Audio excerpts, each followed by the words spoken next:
It was a beautiful Tuesday afternoon in San Diego, California. The sun was shining bright and the streets were calm and peaceful.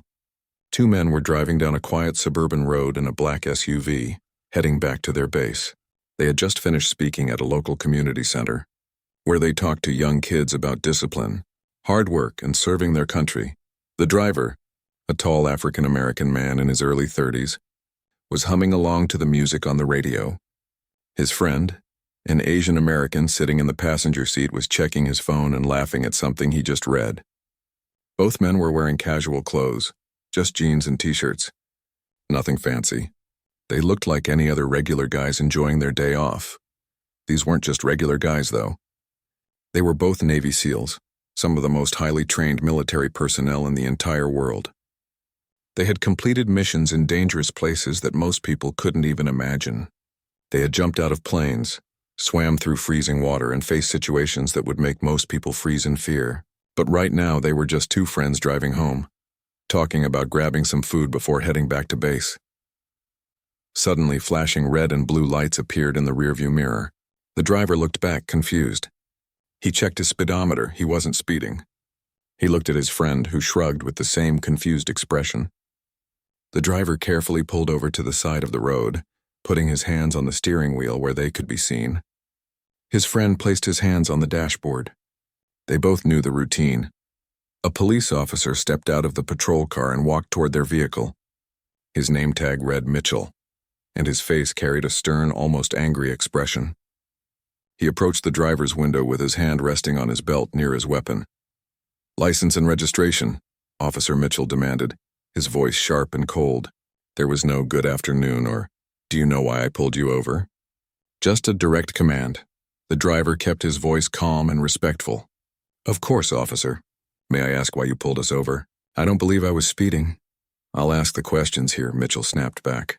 "Your vehicle matches the description of one involved in a robbery nearby. License and registration now." The driver and his passenger exchanged a quick glance. A robbery? Their SUV was registered legal and clean. They had done nothing wrong. But they also knew that arguing wouldn't help the situation.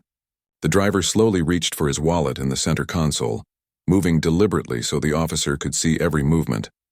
"I'm reaching for my wallet now, officer," he said clearly. "It's in the center console." He pulled out his military ID along with his driver's license and handed them through the window. His passenger did the same, offering his military identification as well. Both IDs clearly showed they were active-duty Navy SEALs, with their ranks and identification numbers visible. Officer Mitchell barely glanced at the IDs. He looked at them for maybe 2 seconds before handing them back with a dismissive gesture. "These could be fake," he said, his tone filled with suspicion. "Step out of the vehicle. Both of you." The driver felt his heart sink. He had been in this situation before, years ago, before he joined the military. He recognized what was happening. His friend in the passenger seat took a deep breath. They both knew what this was really about. It wasn't about any robbery. It was about the color of their skin. "Officer, we're active-duty military," the driver explained, his voice still calm and respectful. "We just came from speaking at the community center down the road. If you call our command, they can verify who we are." I said, "Get out of the vehicle." Mitchell's voice grew louder, more aggressive. "Don't make me repeat myself again." The two SEALs had no choice. They slowly opened their doors and stepped out, keeping their hands visible at all times. They had faced terrorists and enemy soldiers in combat zones, but right now, on a quiet street in their own country, they felt more vulnerable than they ever had overseas. Officer Mitchell immediately called for backup on his radio, claiming he had stopped a suspicious vehicle with 2 uncooperative suspects. The two SEALs stood by their vehicle, hands raised slightly, completely calm but deeply concerned about where the situation was heading. The driver thought about his daughter at home, waiting for him to return. The passenger thought about his parents who had immigrated to America decades ago, believing it was a land of opportunity and fairness. Both men had risked their lives for this country countless times, and now they were being treated like criminals on a sunny Tuesday afternoon, for absolutely no reason at all. Within minutes, 2 more patrol cars arrived on the scene, their sirens wailing through the quiet neighborhood. People started coming out of their houses wondering what was happening. Some pulled out their phones and began recording. The situation was escalating fast, and the two SEALs knew that anything they said or did could be twisted against them. They had survived some of the most dangerous missions in the world. But nothing had prepared them for this moment, standing on an American street, being treated as threats in the very country they had sworn to protect. The afternoon sun felt hotter now, and the peaceful day had turned into something neither of them could have predicted when they woke up that morning. The backup officers arrived quickly, stepping out of their patrol cars with serious expressions. Officer Mitchell walked over to them, speaking in a low voice while gesturing toward the two SEALs standing by their vehicle. The other officers nodded, though a couple of them looked uncertain, glancing at the two men who stood there calmly with their hands visible. One of the newly arrived officers approached the SUV and began looking through the windows, peering inside at the seats and dashboard. Another officer walked around the vehicle, checking the license plate and taking notes. The two SEALs remained perfectly still, knowing that any sudden movement could make things worse.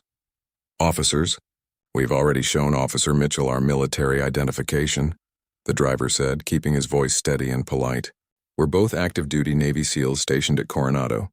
Our IDs have our ranks and service numbers. Everything is legitimate." Mitchell walked back over, his face red with anger. "I've already told you anyone can fake an ID these days. I need you to put your hands behind your back." "Sir, with all due respect," the passenger spoke up, "we've complied with every request. We've shown you our identification and registration. The vehicle is registered to him." He nodded toward his friend. "We haven't done anything wrong. Are you refusing to comply?" Mitchell's hand moved toward his handcuffs. "Because that's resisting arrest right there." The driver felt a wave of frustration wash over him, but he pushed it down.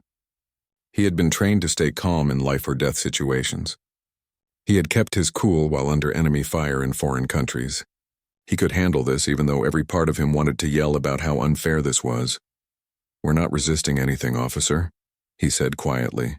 "We're just confused about why we're being arrested when we've done nothing wrong." Mitchell didn't respond with words. Instead, he grabbed the driver's arm and pulled it behind his back, snapping a handcuff onto his wrist. The metal felt cold and tight against his skin. The other wrist followed quickly. The passenger received the same treatment from another officer, who at least had the decency to look uncomfortable about the whole situation. "You're both under arrest for resisting arrest and suspicion of vehicle theft," Mitchell announced loudly, clearly wanting the gathering crowd to hear. "You have the right to remain silent." As Mitchell read them their rights, the driver looked over at the people watching from their yards and sidewalks. Several were holding up phones, recording everything. He hoped that footage would help them later, because right now, the truth didn't seem to matter at all. "Down on the ground," Mitchell commanded, pushing the driver toward the pavement. "Officer, is that really necessary?" One of the backup officers finally spoke up. "They've been cooperative this whole time." Mitchell shot him a glare that could have melted steel. "Are you questioning my judgment, Rodriguez?" The other officer backed down immediately, looking away. No one else said a word. The two SEALs were forced down onto the hot concrete, the rough surface scraping against their arms and faces. This was humiliating, being treated like dangerous criminals in broad daylight on a public street. Mitchell then walked back to their SUV and began searching through it, pulling things out and tossing them onto the street. Gym bags came out first, their contents spilling onto the road: workout clothes, protein shakers, running shoes. Then came some paperwork from the community center event, fluttering in the light breeze. A folder with their presentation materials landed in a puddle from yesterday's rain. "Hey, can you please be careful with that?" the passenger called out from his position on the ground. "Those are important documents." "Shut it," Mitchell replied without even looking back. He continued his search, opening the glove compartment and pulling out the vehicle manual, insurance papers, and registration. He examined each one with exaggerated suspicion, as if he was expecting to find something incriminating. The backup officers stood around awkwardly. A couple of them made small talk with each other, trying to look busy. One officer kept glancing at the two men on the ground, then looking away quickly. It was clear that several of them felt uncomfortable with what was happening, but no one had the courage to speak up against Mitchell. More neighbors came outside now. An elderly woman in a flowered dress stood on her porch, shaking her head sadly. A young couple with a baby stroller stopped on the sidewalk, the woman covering her mouth in shock. A teenage boy held his phone high, making sure he captured every angle of what was happening. After 10 minutes of searching, Mitchell had found exactly nothing. No weapons, no stolen goods, no drugs, no evidence of any crime whatsoever. Just the belongings of two regular guys who happened to be highly trained military personnel. But Mitchell wasn't about to admit he was wrong. "Get them up," he told the other officers. "We're taking them in." The two SEALs were pulled to their feet, handcuffs digging into their wrists. They were led toward separate patrol cars, their heads ducked down as they were placed in the back seats. The driver caught one last glimpse of his SUV, still sitting there with the doors open and belongings scattered around it. He wondered who would take care of it, how long it would sit there before being towed. As the patrol cars pulled away from the curb, sirens off now, the passengers stared out the window at the passing streets. These were the same streets he drove through every day, the same neighborhood where he sometimes stopped to grab coffee or pick up groceries. He had always felt safe here. Now everything looked different, threatening even. The driver in the other patrol car sat in silence, his mind racing through everything that had just happened. He thought about all the training exercises, all the careful procedures they followed in the military. Every action had to be justified. Every decision had to make sense. But what had just happened to them made no sense at all. They had shown their IDs. They had cooperated completely. And still, they were being treated like criminals. The worst part wasn't the handcuffs or the rough treatment. It was the realization that despite everything they had done for their country, despite all the sacrifices and risks they had taken, none of it mattered in that moment. All that mattered to Officer Mitchell was what he saw when he looked at them, and that was something they could never change, no matter how many medals they earned or missions they completed.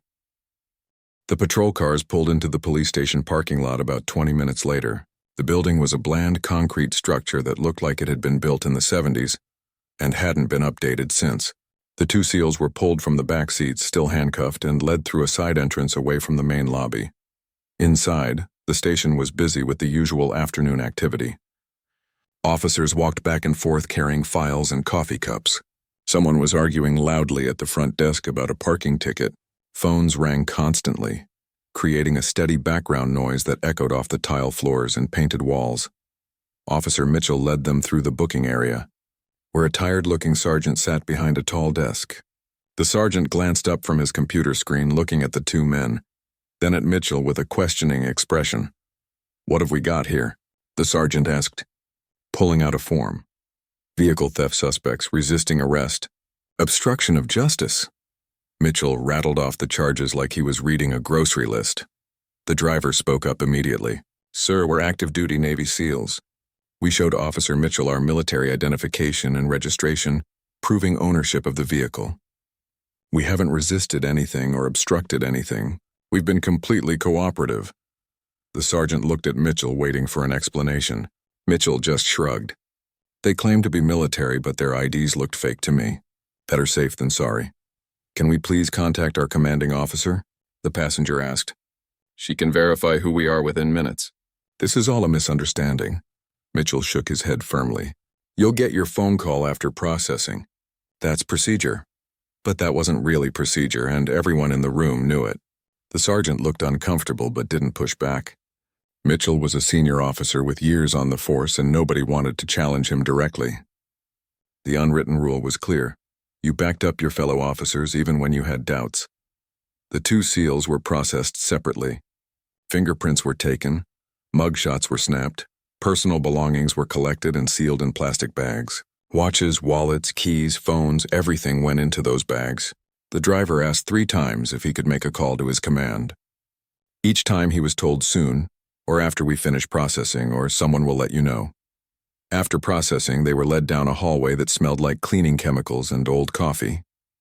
The fluorescent lights above buzzed and flickered.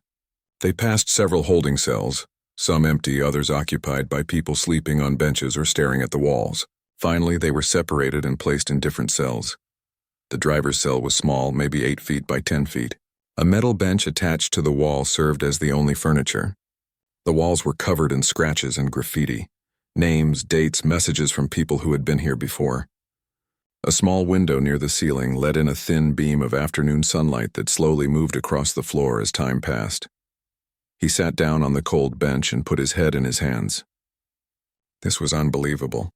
Just hours ago, he had been talking to a group of excited kids about following their dreams and serving their community. He had told them that hard work and good character would take them far in life. He had encouraged them to respect authority and follow the rules. And now here he was, locked in a cell for doing absolutely nothing wrong. In the other cell, the passenger was going through similar thoughts. He paced back and forth in the small space, trying to work off the nervous energy. He had been in tight spaces before. Inside submarines, hidden in small spaces during reconnaissance missions, wedged into helicopter seats during rough flights. But this felt different. This wasn't a mission. This was personal. Hours passed slowly. The thin beam of sunlight moved across the wall and disappeared. The cells grew darker as evening approached. No one came to update them. No one offered them water or food. No one let them make their phone call. They sat in silence, listening to the sounds of the station, doors slamming, people talking in distant rooms, phones ringing endlessly. The driver thought about his daughter. She was probably home from school by now, wondering where he was. He always called her when he was running late. She must be worried. His ex-wife was probably trying to reach him, getting angrier with each unanswered call. He thought about his mother, who had always told him that wearing the uniform would protect him, that serving his country meant something. He wondered if she was right. The passenger thought about his parents, who had come to America with nothing and built a successful life through sheer determination. They had taught him that America was fair, that it rewarded merit and hard work. They had been so proud when he became a SEAL. His father had cried actual tears at his graduation ceremony. What would his parents think if they could see him now? Meanwhile, in a small office down the hall, Officer Mitchell was writing his report. He knew he needed to make the arrest sound justified, so he carefully chose his words. He wrote that the suspects had been acting nervous and evasive. He wrote that they refused to cooperate with questioning. He wrote that their military IDs appeared fraudulent, and that their behavior was consistent with individuals attempting to conceal criminal activity. None of it was true, but Mitchell knew how to write a report that would stand up to basic scrutiny. He had been doing this job for 15 years. He knew what his supervisors wanted to see, what would and wouldn't raise red flags. He finished the report, printed it out, and placed it in the proper folder. Another officer, a younger guy who had been at the scene, watched Mitchell finish the report.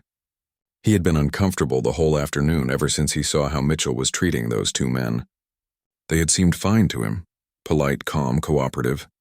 He didn't understand why Mitchell had escalated the situation so quickly, but he also knew that speaking up could hurt his career. Mitchell had friends in high places. Several officers had learned that lesson the hard way over the years.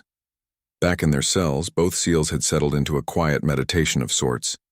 They had been trained to handle stress, to stay calm in difficult situations, to keep their minds clear when everything around them was chaos. They used that training now, breathing slowly, staying present, not letting anger or fear take over. They knew that losing their temper wouldn't help. Getting loud wouldn't help. They had to stay professional even when the system wasn't. But underneath that professional calm, something else was building. It was a deep sense of injustice, of betrayal. They had served their country honorably. They had put their lives on the line, not once but many times. They had followed every rule, respected every law, done everything right. And still it hadn't been enough. Still they had been judged not by their character or their service, but by something they couldn't control. As the evening stretched on and the station grew quieter with the night shift taking over, both men sat in their separate cells and wondered the same thing. How long would they have to wait before someone realized this was all a terrible mistake? How long before their commander noticed they were missing? How long before the truth finally mattered? They didn't know that help was already on the way. They didn't know that back at the base, someone had noticed their absence. They didn't know that their commander was already making phone calls, already pulling strings, already preparing to walk into that police station and demand answers. All they knew was the cold bench, the dark cell, and the slow passage of time. But even in that darkness, they held on to something important: their dignity. No one could take that from them. Not Mitchell, not the system, not anyone. They were Navy SEALs. They had earned that title through blood, sweat, and determination. And no matter what happened in the next few hours, no one could change that truth. Back at Naval Special Warfare Command in Coronado, the late afternoon briefing was scheduled to begin at 1600 hours, 4 o'clock sharp. Commander Lisa Hayes stood at the front of the briefing room, watching as her team filed in. She was a woman who commanded respect without having to demand it. With 18 years of service, multiple deployments, and a reputation for being tough but fair, she had earned her position through dedication and excellence. She glanced at her watch. 15:58 hours, 2 minutes until the briefing started. She looked around the room, mentally checking off her team members as they settled into their seats. But 2 chairs remained empty, the ones usually occupied by her 2 most reliable operators. Commander Hayes frowned slightly. This wasn't like them. Both men were punctual to a fault. It was drilled into every SEAL during training, but these 2 took it to another level. If they were going to be even 5 minutes late, they would have called or texted. Something was wrong. She started the briefing anyway, not wanting to hold up the entire team. But as she spoke about the upcoming training schedule and mission preparations, part of her mind kept wondering where her 2 operators were. She wrapped up the briefing 20 minutes later, dismissed the team, and immediately pulled out her phone. She dialed the first number. It rang 5 times and went to voicemail. She tried the second number. Same result. Her frown deepened into genuine concern. She walked back to her office and pulled up the duty roster on her computer. According to the schedule, both men had been assigned to speak at a community outreach event that morning. That event should have ended hours ago. Commander Hayes picked up her desk phone and called the community center. A cheerful voice answered on the second ring. "Hi, this is Commander Hayes from Naval Special Warfare Command. 2 of my personnel spoke at your center this morning. Can you tell me what time they left?" "Oh yes, they were wonderful," the woman on the other end gushed. "The kids loved them. They left around 11:30, I think. Maybe quarter to noon at the latest. Is everything okay?" "I'm sure it's fine," Commander Hayes replied, though she was becoming less sure by the minute. "Thank you for your time." She hung up and stared at her computer screen. They had left the community center around noon. The briefing was at 4. That was a 4-hour gap. The drive from the community center to the base was maybe 30 minutes, 45 if there was traffic. Even if they had stopped for lunch, they should have been back hours ago. She started making more calls. First, she tried their emergency contacts, family members or close friends that everyone in the unit had to list on their files. One family member answered but hadn't heard from him all day. Another call went straight to voicemail. She tried calling nearby hospitals next, identifying herself as their commanding officer and asking if anyone matching their descriptions had been brought in. Nothing. No accidents reported, no emergency room visits, no medical issues. Commander Hayes stood up and walked to her window, looking out at the base. The sun was starting to sink lower in the sky, casting long shadows across the training grounds. Her instinct was telling her something was very wrong. These weren't careless people. They didn't just disappear without explanation. She walked down the hall to the office of Lieutenant Kevin Park, one of her junior officers who was good with technology and social media. He was the guy everyone went to when they needed to find information online. "Park, I need your help with something," she said. Stepping into his small office, he looked up from his computer, immediately noticing the concern on her face. "Yes, ma'am. What do you need?" "2 of our guys didn't show up for the briefing. They're not answering their phones, and I can't locate them. Can you check social media, local news, anything that might give us a clue about where they are?" Lieutenant Park nodded and immediately started typing. His fingers flew across the keyboard as he checked various platforms. Facebook, Twitter, Instagram, local news websites, police scanners. Commander Hayes stood behind him, watching the screen as he searched. After about 10 minutes, Park suddenly stopped. "Ma'am, I think I found something." He clicked on a video link. The video had been posted 2 hours ago and already had thousands of views. The shaky phone footage showed a street scene with multiple police cars and officers. 2 men were on the ground in handcuffs. Park paused the video and zoomed in on the faces. Commander Hayes felt her blood pressure rise. Those were her SEALs. No question about it. She watched the rest of the video in silence, her jaw tightening with each passing second. She saw how they were treated, heard what the officer was saying, watched as their belongings were thrown onto the street. "Find out what police department that is," she ordered. "I need to know exactly where they are." Park worked quickly, using the street signs and landmarks visible in the video to identify the location. Looks like San Diego PD, ma'am. Probably the central station downtown. Commander Hayes was already heading back to her office. Get Captain Williams on the phone. Now. And I need to speak with the base JAG officer immediately. Over the next 30 minutes, she made a series of rapid phone calls. First to her superior officer, Captain Williams, explaining the situation and getting authorization to intervene. Then to the Judge Advocate General's office, the military lawyers who handled legal issues. She wanted to make sure she had all her bases covered before she walked into that police station. The JAG officer, a sharp woman who had seen plenty of jurisdictional conflicts between military and civilian authorities, gave her clear advice. You have every right to inquire about the welfare of your personnel. They're active duty military and were on official business when this happened. But be diplomatic. The local police don't like to be told they made a mistake. I'll be as diplomatic as necessary, Commander Hayes replied, though her tone suggested that diplomacy might not last long if she didn't get satisfactory answers. She changed out of her working uniform and into her service dress blues, the formal uniform with all her ribbons and decorations on display. This wasn't about showing off. This was about sending a clear message about who she was and what authority she represented. Every ribbon told a story of service and sacrifice. The Navy SEAL trident pinned above her ribbons indicated she wasn't just some desk officer. She had been in the fight. She knew what her people went through. Before leaving the base, she made one more call to the San Diego Police Department. "This is Commander Lisa Hayes from Naval Special Warfare Command," she said when someone answered. "I have reason to believe you're holding 2 of my personnel. I'm coming to collect them, and I expect a full explanation of why they were arrested." The person on the other end stammered something about checking records and procedures. "You have 30 minutes to find out what's going on," Commander Hayes continued, her voice calm but carrying an unmistakable edge. "I'll be there in 20. She hung up without waiting for a response, grabbed her car keys, and headed for the parking lot. As she drove toward downtown San Diego, she felt a mixture of emotions. Anger at whatever had happened to her people, concern for their well-being, and a determination to get to the bottom of this situation, no matter who had to answer for it. Commander Hayes had spent her entire career leading people, protecting people, fighting for people. These 2 SEALs were under her command, which meant they were her responsibility. If someone had wronged them, she would make sure it was made right. If they had been treated unjustly, she would demand justice. And if some officer thought he could arrest military personnel without cause, he was about to learn a very hard lesson about consequences.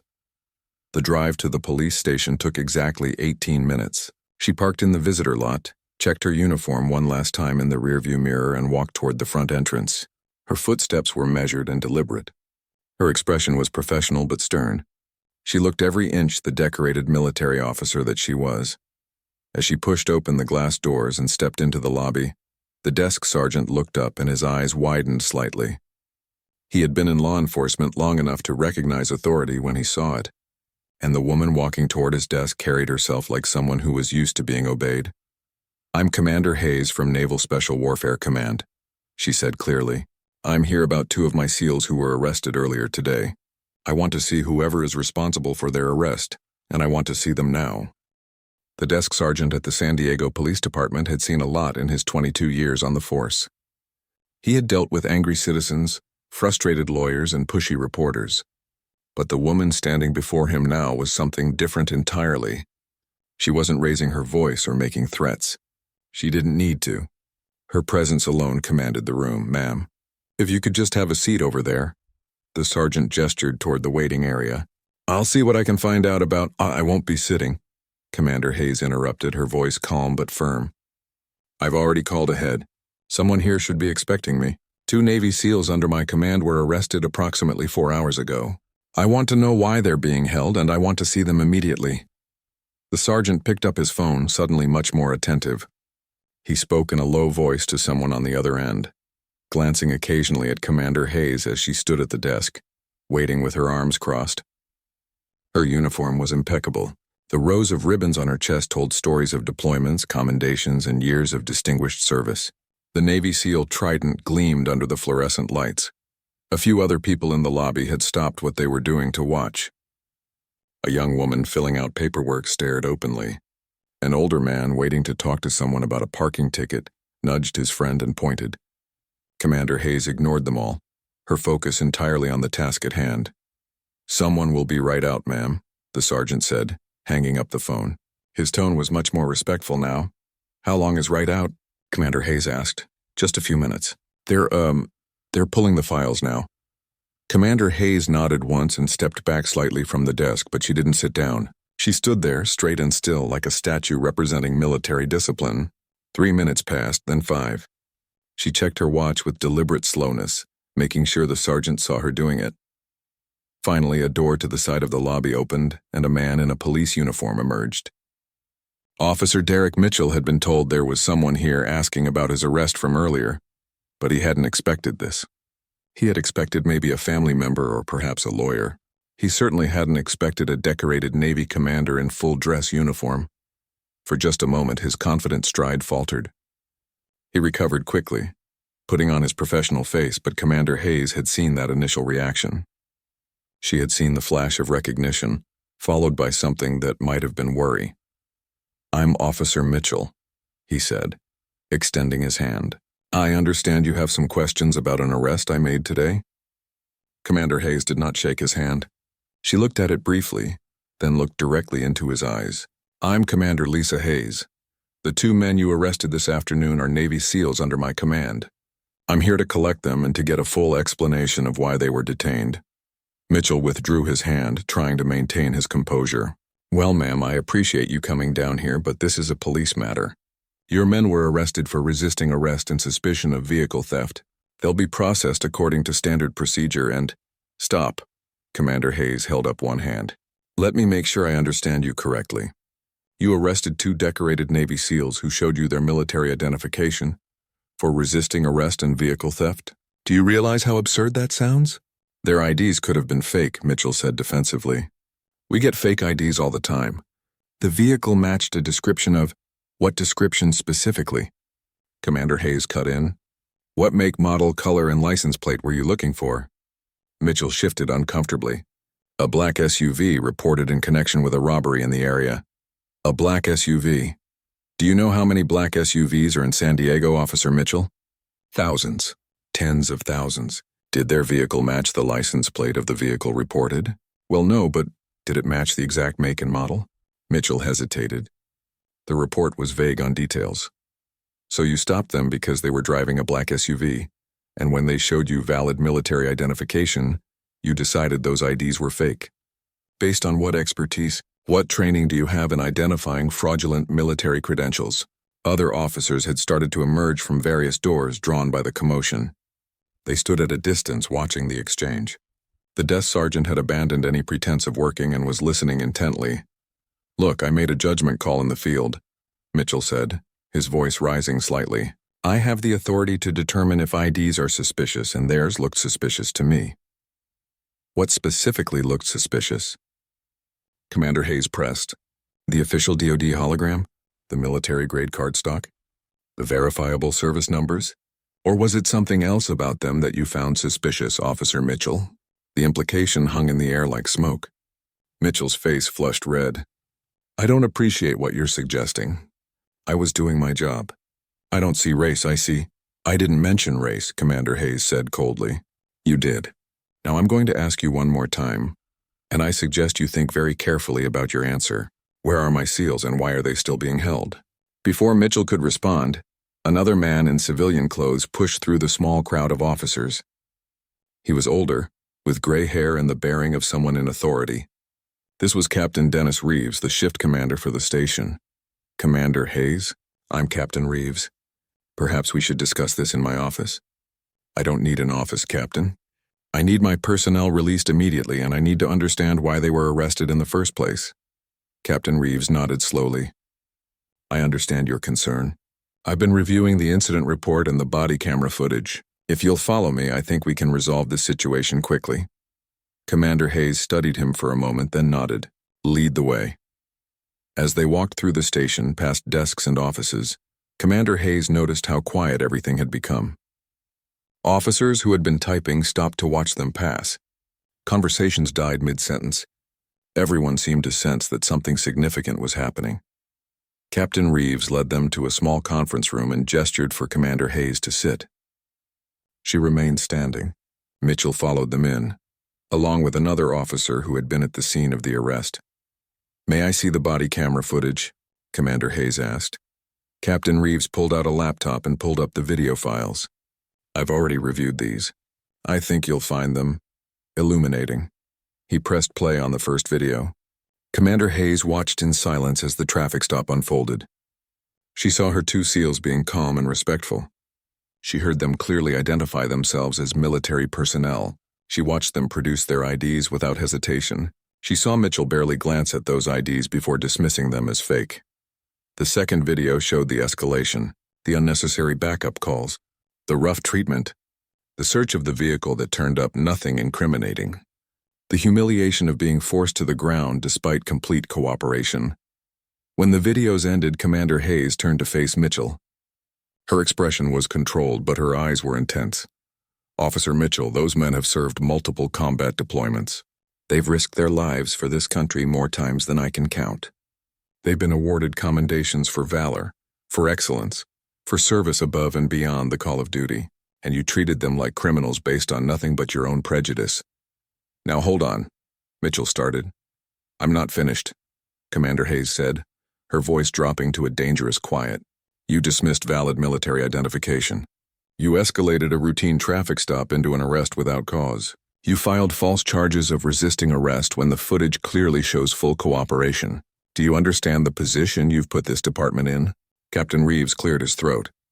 "Commander, I want to assure you that this is not representative of how we—" "With respect, Captain, I'm not interested in assurances right now. I'm interested in seeing my people released immediately and getting them the apology they deserve." "Of course," Captain Reeves said quickly. "I'll have them brought up right away. And I want you to know that we'll be conducting a full review of this incident." "You'll be conducting more than a review," Commander Hayes said. "I'll be filing a formal complaint through military channels. This will be thoroughly investigated and there will be consequences. These men were on official military business when they were unlawfully detained. This isn't just a local police matter anymore." The color drained from Mitchell's face as the reality of the situation began to sink in. This wasn't going to just blow over. This wasn't going to be buried in paperwork or smoothed over with internal politics. He had arrested military personnel without cause, and now there would be official military involvement, investigations, and scrutiny that he couldn't escape. Captain Reeves picked up the phone on the wall. "Bring up the two suspects from the holding cells now." As they waited, Commander Hayes stood by the window, looking out at the parking lot where her car was parked. She thought about her two SEALs sitting in those cells for hours, wondering if anyone would come for them, wondering if their service and their sacrifice meant anything at all. Well, she had come for them, and she was about to make it very clear that their service did mean something, that they weren't alone. The walk from the holding cells to the conference room felt longer than any mission the two SEALs had ever been on. They had been given back their personal belongings, wallets, watches, phones, and the handcuffs had been removed. But they still didn't know what was happening or why they were suddenly being released after hours of sitting in those cells. When the door to the conference room opened and they saw Commander Hayes standing there in her dress uniform, both men felt a wave of relief so powerful it almost brought them to their knees. They had been trained to handle interrogation, isolation, and pressure. But there was something about seeing a familiar face, someone who knew them and believed in them, that broke through all that training. "Commander," the first SEAL said, his voice catching slightly. "Are you both all right?" Commander Hayes asked, her professional mask slipping just enough to show genuine concern. "Yes, ma'am," they both answered, standing at attention despite everything they had been through. "At ease," she said softly. Then her expression hardened as she turned back to Captain Reeves and Officer Mitchell. "Gentlemen, I believe you have something to say to my SEALs." Captain Reeves stepped forward, looking deeply uncomfortable. "On behalf of the San Diego Police Department, I want to apologize for this incident. There were errors in judgment made, and you shouldn't have been detained. We're releasing you immediately with no charges filed." The two SEALs stood silently, processing this. "No charges filed," As if that made up for being handcuffed, thrown on the ground, and locked in cells for hours. As if an apology could erase the humiliation of being treated like criminals in their own country. That's it? Commander Hayes said, her voice sharp. That's all you have to say? Errors in judgment? Captain Reeves shifted uncomfortably. We will be conducting a full internal review of the incident. I assure you, we take this matter very seriously. Let's be clear about what actually happened here, Commander Hayes said, pulling out her phone. I've already forwarded the body camera footage to my legal team and to the base commander. That footage shows Officer Mitchell here dismissing valid military identification, escalating an encounter without cause, and filing false charges. This wasn't an error in judgment. This was misconduct. She turned to face Mitchell directly.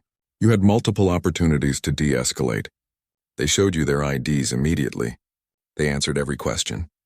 They complied with every order. And still you arrested them. The only explanation that makes any sense is that you saw two men of color driving a nice vehicle and decided they must be criminals. That's not police work. That's prejudice. Mitchell opened his mouth to protest, but Captain Reeves held up a hand to stop him. The captain had been in law enforcement long enough to know when to cut his losses. The footage was damning. The optics were terrible. And having a Navy commander publicly call out one of his officers for racial profiling was a nightmare scenario. Commander Hayes, I understand your anger, Captain Reeves said carefully. I want to make this right. What do you need from us? What I need is for this to never happen again, Commander Hayes replied. But since I can't guarantee that, here's what will happen. First, I'm filing a formal complaint through military channels, as I already mentioned. Second, I expect a written apology from this department to both of these men, acknowledging what happened and how it shouldn't have occurred. Third, I want a full copy of all reports, footage, and documentation related to this incident. Fourth, I'll be recommending that the base legal team review whether civil rights violations occurred here. The room went very quiet. Even the other officers who had been watching from the doorway seemed to hold their breath. You can't be serious, Mitchell finally said. This is being blown way out of proportion. I made an honest mistake.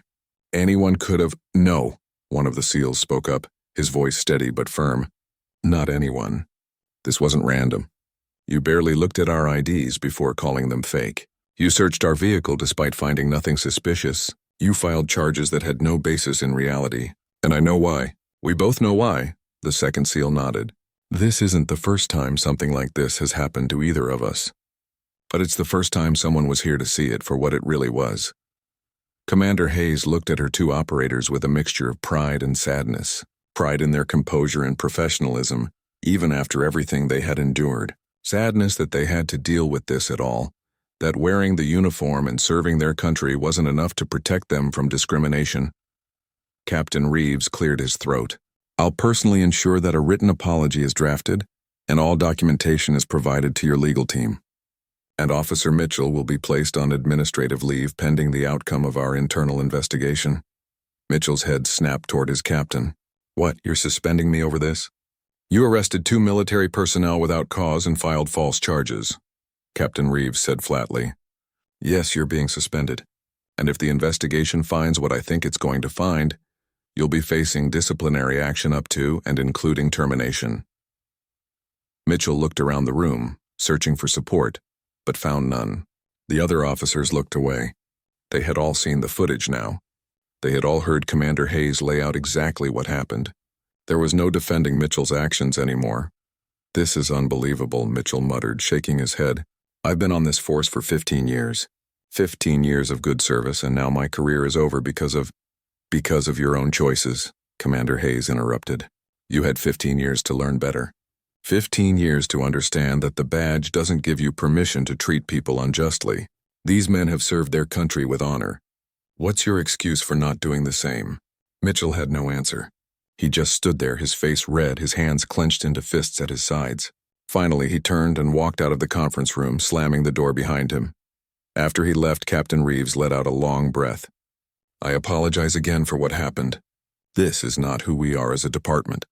Maybe not, Commander Hayes said, but it's who you employed, and I suspect if we look deeper, we'd find this isn't the first time Officer Mitchell has let his prejudices guide his decisions. How many other people has he treated this way?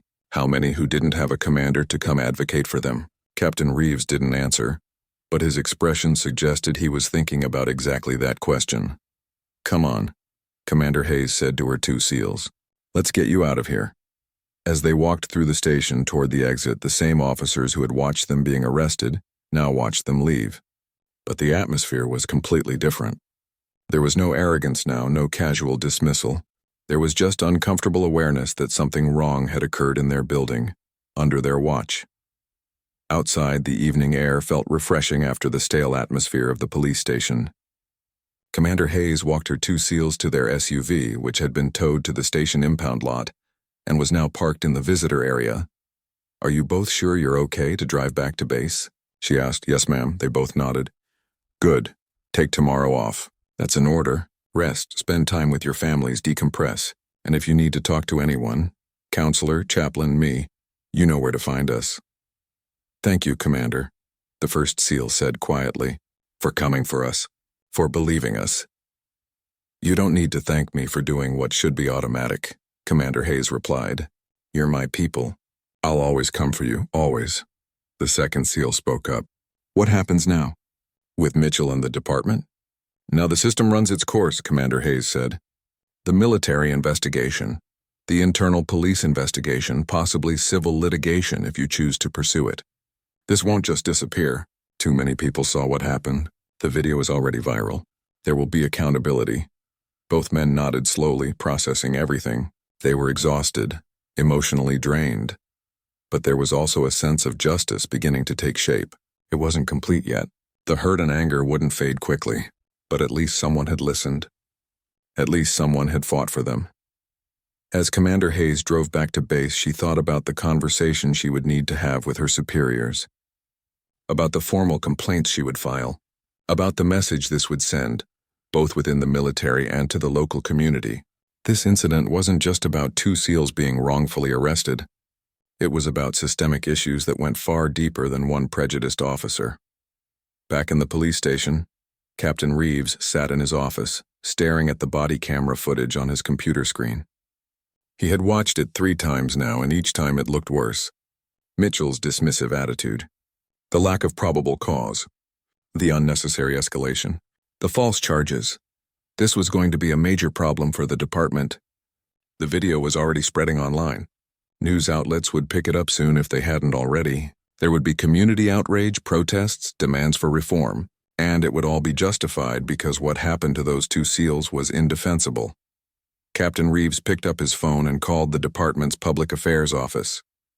They needed to get ahead of this story before it completely spiraled out of control. He also called internal affairs and requested a full investigation into Mitchell's record.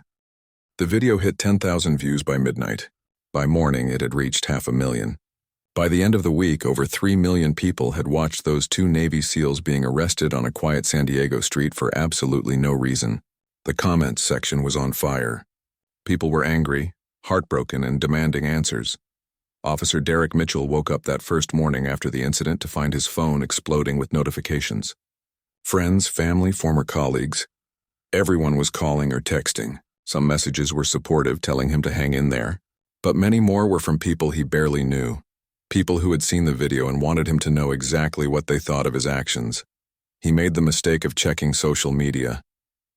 His name was trending, not because people were praising him, but because they were calling him out. Hashtags about police brutality and racial profiling included his name. Someone had found his Facebook profile and screenshot his old posts. People were dissecting everything he had ever said or done publicly, looking for patterns of prejudice. Mitchell sat at his kitchen table, staring at his phone, feeling his world crumbling around him. He had been a cop for 15 years. It was his identity, his career, his purpose. And now people were calling him a racist, a dirty cop, someone who abused his power.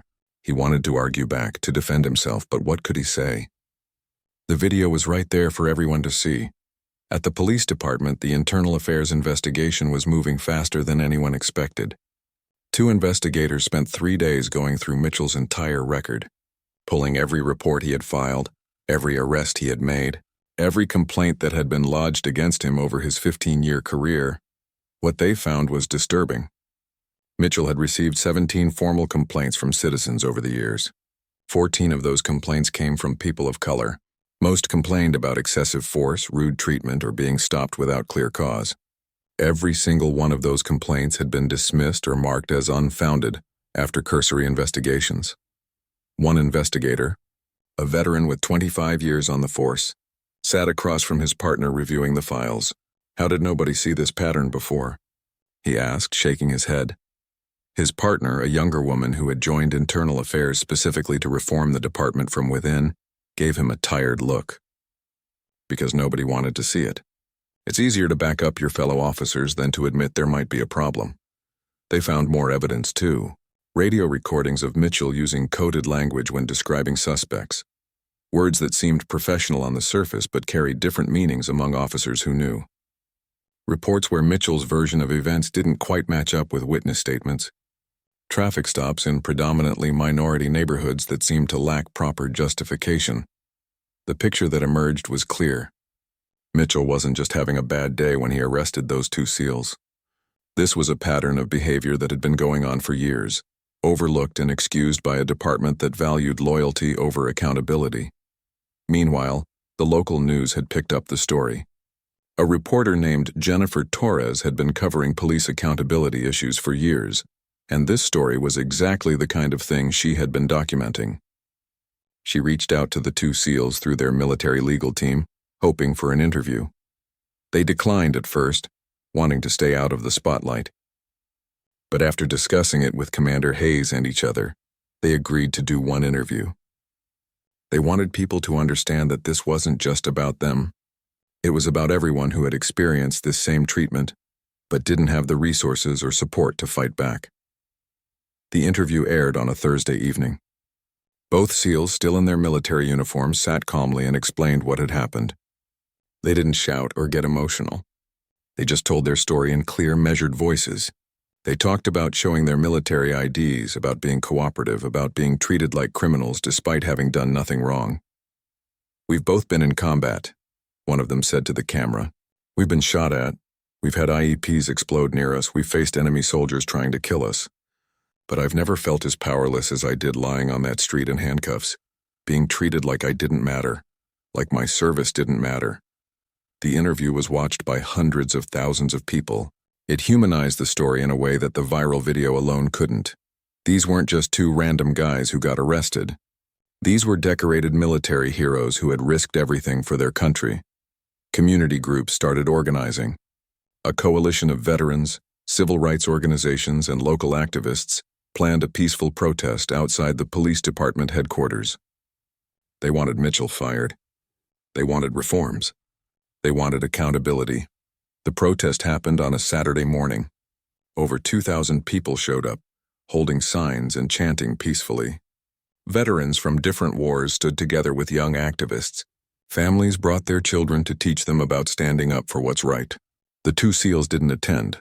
They were advised by their legal team to maintain some distance, but their story was on everyone's lips. Inside the police department, Mitchell's fate was being decided. Captain Reeves sat in a meeting with the police chief, the city attorney, and the head of human resources. The internal affairs report lay on the table between them, thick with documented incidents and patterns of misconduct. "If we don't terminate him, we're going to face a lawsuit we cannot win," the city attorney said bluntly. "The evidence is overwhelming. The video is public. The Navy is filing formal complaints. And now we have proof that this is a pattern, not an isolated incident. We have to cut him loose." The police chief, a man who had worked his way up through the ranks over 30 years, rubbed his temples. He had known Mitchell for most of those 15 years. He had never particularly liked the man, but he also hadn't thought he was actively harming the department's reputation. That had been a mistake. "What about his union?" someone asked. "They'll fight the termination." "Let them," the city attorney replied. "We have body camera footage, witness statements, a military complaint, and a file full of unaddressed complaints. If they want to defend this in arbitration, we'll be happy to air all of this publicly." The decision was made. Mitchell would be terminated immediately. He would also face possible criminal charges for filing a false police report and civil rights violations, though the district attorney's office was still reviewing whether they had enough for a criminal case. When Mitchell got the call to come to headquarters, He knew what was coming. He sat in the chief's office listening to the formal termination notice being read, feeling numb. 15 years of his life gone. His pension was safe. He had been on the force long enough for that, but his career in law enforcement was over. No other department would hire him, not with this on his record. "Do you have anything to say?" the chief asked after finishing the formal statement. Mitchell wanted to scream that this wasn't fair, that he was being made into a scapegoat, that he had just been doing his job the way he had always done it. But he was smart enough to know that anything he said now could be used against him later, so he just shook his head, signed the paperwork, and left the building for the last time. As he walked to his car, he noticed some of his former colleagues watching from the windows. None of them came out to say goodbye or offer support. He was alone, and he realized with a sick feeling that he had been alone for a long time. All those years of camaraderie and brotherhood had been conditional, dependent on him being useful to the department. Now that he was a liability, all those friendships had evaporated. At home that night, Mitchell sat in his living room with all the lights off, scrolling through the comments on the video that had destroyed his career. Most people were celebrating his termination. Some called for him to face criminal charges. A few even made threats, though he knew those were probably just angry internet talk.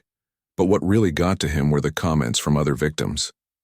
People sharing their own stories of being stopped by him, of being treated poorly, of feeling helpless in the face of his badge and authority. There were dozens of these comments, maybe hundreds, all these people whose lives he had touched, and not in a good way. For the first time, sitting alone in his dark living room, Mitchell began to wonder if maybe everyone else was right. Maybe it wasn't just about one bad arrest. Maybe the problem had always been him, his attitudes, his assumptions, his prejudices that he had never bothered to examine or challenge. But that realization came too late. The damage was done. His career was over. His reputation was destroyed, and two men who had served their country honorably had been put through an ordeal they would never forget. All because he had made assumptions based on nothing but the color of their skin. The news of Mitchell's termination was announced the following Monday. The department also announced a series of reforms: mandatory bias training for all officers, a review of body camera footage procedures, and a new civilian oversight committee to review complaints against officers. It was a start, though many in the community felt it wasn't nearly enough. For the two SEALs, Mitchell's firing brought a small sense of justice. But they both knew that one officer being held accountable didn't fix the larger system. 3 months had passed since that Tuesday afternoon when everything changed. The San Diego autumn had given way to a mild winter, and life at Naval Special Warfare Command had returned to its usual rhythm of training exercises, briefings, and deployments. But nothing was quite the same as before. The district attorney's office had spent weeks reviewing the case against Officer Derek Mitchell. After careful consideration and consultation with civil rights attorneys, they decided to file charges for filing a false police report and deprivation of rights under color of law, a federal civil rights violation. It wasn't the harshest punishment possible, but it sent a clear message that officers who abused their authority would face real consequences. Mitchell's lawyer tried to negotiate a plea deal, arguing that his client had made an honest mistake and had already lost his career over it. But the prosecutor wasn't interested in deals. The evidence was too strong, and the public interest in seeing justice done was too great. Mitchell would face trial, and whatever happened there would be on the record for everyone to see. The San Diego Police Department had followed through on their promises of reform, at least partially. Every officer now had to complete 40 hours of bias training, double what was previously required. A civilian review board had been established, though many community activists argued it didn't have enough power to actually hold officers accountable. Body camera footage was now reviewed regularly by supervisors, not just when complaints were filed. More importantly, the department had reopened several old cases where Mitchell had been the arresting officer. 3 people who had been convicted based primarily on his testimony were having their cases reviewed. One of them, a man who had spent 2 years in prison for a drug charge that never quite made sense, was likely to have his conviction overturned. For the 2 Navy SEALs at the center of the storm, life had taken on a strange new dimension. They had always been focused on their military duties, on being the best operators they could be. Now they found themselves thrust into a larger conversation about race, justice, and what it meant to serve a country that didn't always treat everyone equally. They received letters from people across the country, veterans who had experienced similar treatment, young people of color who said their story gave them hope, parents who wanted to thank them for speaking out, teachers who were using their story in classrooms to discuss civil rights and current events. One letter came from an elderly veteran who had served in Vietnam. "I thought things would be better by now," he wrote in shaky handwriting. "I thought my generation's struggles would have fixed more of this. Thank you for continuing the fight. Don't give up." The two SEALs kept most of these letters in a box in their lockers, reading through them when they needed reminders of why speaking out had mattered. It helped on the hard days, when they were tired of being known for something other than their military service. Commander Hayes had made sure they had access to counseling services. Not because they needed therapy for trauma, though the experience had certainly been traumatic, but because she wanted them to have someone to talk to about the complicated feelings that came with suddenly becoming public figures. They took her up on the offer, meeting with a counselor who specialized in helping service members deal with issues of identity and discrimination. "You know what's weird?" one of them said during a counseling session. "We've both been in situations where we could have died. Real combat, real danger. And we processed that, dealt with it, moved on. But this thing with Mitchell, it's different. It stays with you in a different way." The counselor nodded understandingly. "That's because in combat you know who the enemy is and why they're trying to harm you. But this was different. This was someone who was supposed to protect you, treating you like a threat because of something you can't change about yourself. That betrayal cuts deeper than enemy fire." They had both noticed changes in how they moved through the world now. They were more aware of how they might be perceived, more careful about situations that could escalate, more conscious of having documentation and witnesses. It was exhausting, having to think about these things on top of all their military responsibilities. But they also felt a responsibility to use their platform for something positive. After discussing it with Commander Hayes and getting approval from their superiors, they started speaking at schools and community events again. But now, in addition to talking about military service and discipline, they also talked about their experience and what it taught them. "Justice isn't automatic," one of them told a room full of high school students at an assembly. "Sometimes you have to fight for it. Sometimes you have to speak up even when it's uncomfortable. And sometimes you need people in positions of authority who are willing to listen and act when something wrong happens. We were lucky to have our commander. Not everyone has that." They also spoke to groups of police recruits at the academy, invited by a progressive captain who wanted future officers to understand the impact of their actions. Standing in front of a room full of aspiring cops was strange but important. "We don't hate police," they explained to the recruits. "We understand you have a hard job, but you also have incredible power over people's lives. The badge and the gun don't just give you authority, they give you responsibility. Responsibility to see people as individuals, not stereotypes. Responsibility to de-escalate instead of escalate. Responsibility to treat everyone with the same dignity and respect, regardless of what they look like." The police academy captain later told them that their presentation had sparked the most thoughtful discussion he had seen in years of training new officers. Several recruits approached them afterward, saying it had changed how they thought about the job they were about to do. In a formal ceremony attended by city officials, the police chief, and members of the community, the two SEALs received written apologies from the San Diego Police Department. The apologies were specific and detailed, acknowledging exactly what had happened and why it was wrong. They also received a commitment that the department would continue working on reforms to prevent similar incidents. "This doesn't erase what happened," the police chief said during his public statement. "Nothing can do that, but we hope it represents our commitment to doing better, being better, and holding ourselves accountable to the communities we serve." The two SEALs accepted the apologies with grace. Though privately they both knew that words on paper couldn't undo the hours they spent in those cells, or the humiliation they felt on that street. Still, it was something. It was acknowledgement. It was a first step. Commander Hayes received a commendation from her superiors for how she handled the situation. She had protected her people, upheld military standards, and done it all while maintaining professionalism and following proper procedures. She kept the commendation in her desk drawer, not because she didn't value it, but because she didn't think she deserved special recognition for simply doing what was right. Any commander would have done the same thing. She told her superior officer when receiving the commendation.